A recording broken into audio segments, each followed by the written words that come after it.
Olá, tudo bem? Prontos para mais um estudo? Determine o termo geral da sequência 0, 1 sobre 2 ao quadrado, 2 sobre 3 ao quadrado, 3 sobre 4 ao quadrado e assim sucessivamente, começando com n igual a 1, e determine se a sequência converge. E se isto acontecer, calcule o seu limite.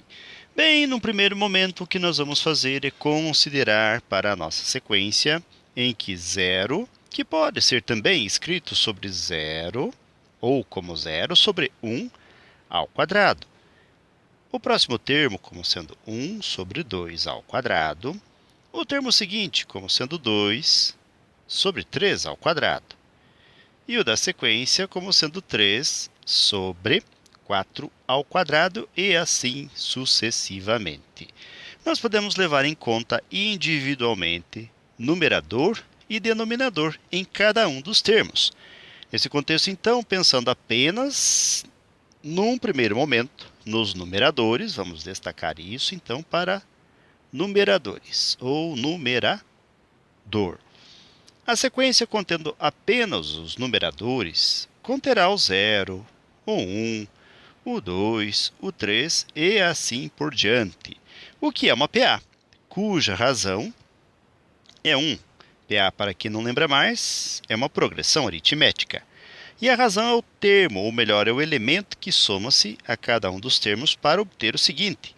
Nós temos aqui um número fixo, o número 1, que vai sendo adicionado para a obtenção do próximo termo. Este número 1 aqui é a razão. E o termo geral, em uma PA, em uma progressão aritmética, pode ser representada por A1, mais a razão, que multiplica n menos 1. Muito bem, o AN, então, poderá ser expresso por o A1 é o primeiro termo, nesse contexto é o 0, mais a razão é o número 1, e que multiplica n menos 1, que vai nos levar ao termo geral, ou pelo menos a este termo geral em específico. O AN, então, pode ser representado por 1 que multiplica n é o n mesmo, 1 que multiplica menos 1 é menos 1. Logo, nós podemos dizer que o termo geral do numerador vai ser n menos 1. E agora vamos também pensar de modo individual no denominador. Então, denominador.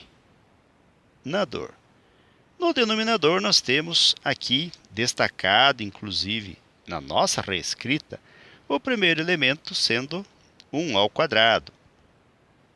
O segundo elemento, 2 ao quadrado. O terceiro elemento, 3 ao quadrado. O quarto elemento, 4 ao quadrado. E assim prossegue. Logo, podemos dizer que este termo geral a n pode ser representado por n ao quadrado, que é justamente a própria posição em que essa sequência encontra-se elevado ao quadrado.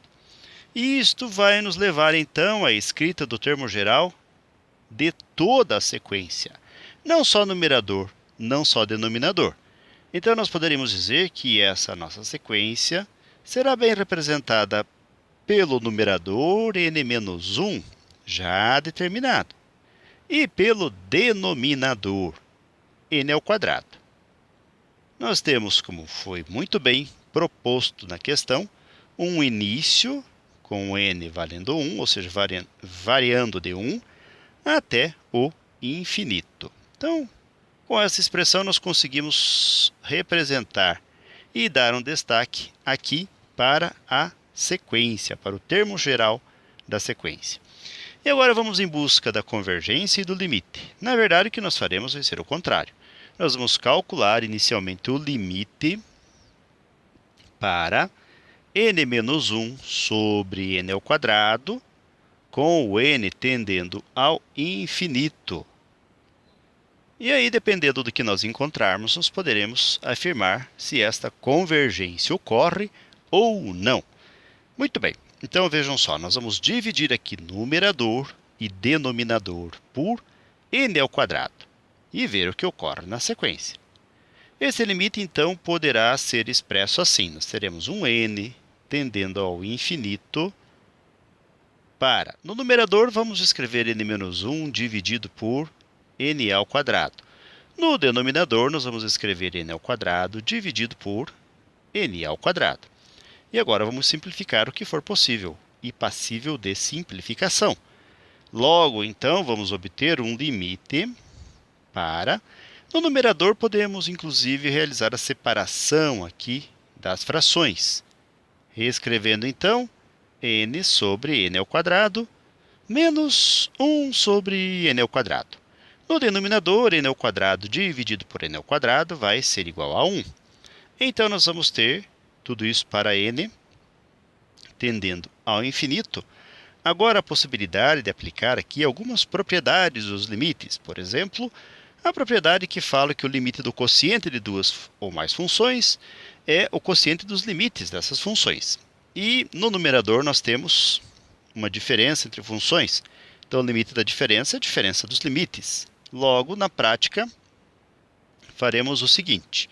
No numerador, limite para... Simplificando n ao quadrado, com o n vamos ter 1 sobre n. E o n tendendo ao infinito. Menos o limite para 1 sobre n ao quadrado. Também o n tendendo ao infinito.